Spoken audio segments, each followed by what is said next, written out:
Hey everybody, Josh the RV Nerd here at Haylett RV of Coldwater, Michigan.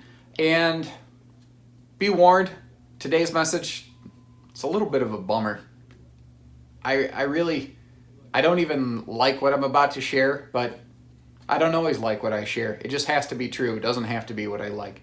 Very common question I get, well, not very common, and that's really kind of the problem. An occasional question I get is, hey Josh, what kind of RVs are good for special needs type folks? Often related to wheelchairs, but often basically people with limited mobility through one reason or another.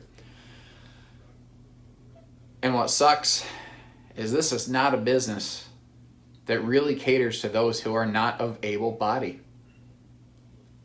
And like I said, I don't like that answer.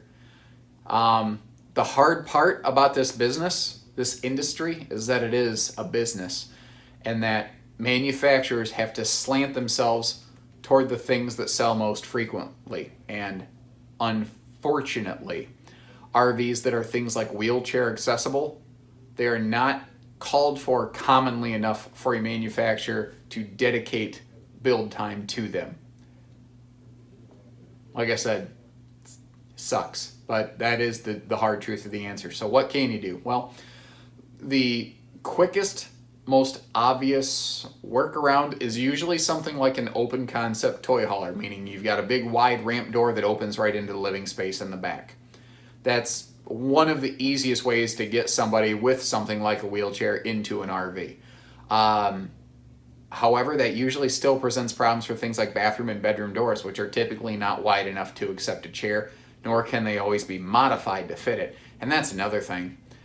The modifications required to make something truly accessible, like chair accessible, very, very costly. And again, you want to say the words, that's not fair, but unfortunately, that's just the way things are.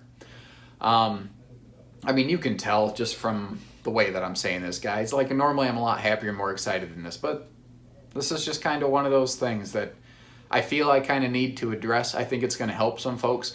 Now, there are certain manufacturers who can do things like attach a chair lift to an RV entry door, but again, very, very expensive, and your ability to resale that RV is very, very limited, because the next person who maybe has the needs to utilize a chairlift like that, they might not like that layout. It might be a bunkhouse or a non-bunkhouse and they need the opposite.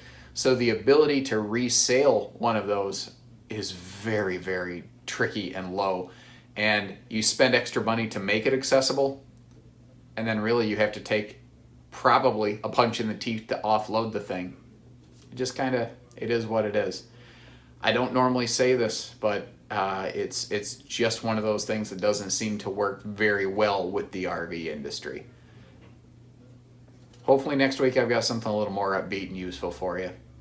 But that's the truth of the matter today. And maybe down the line, maybe there's a manufacturer who will cater to that a little more specifically.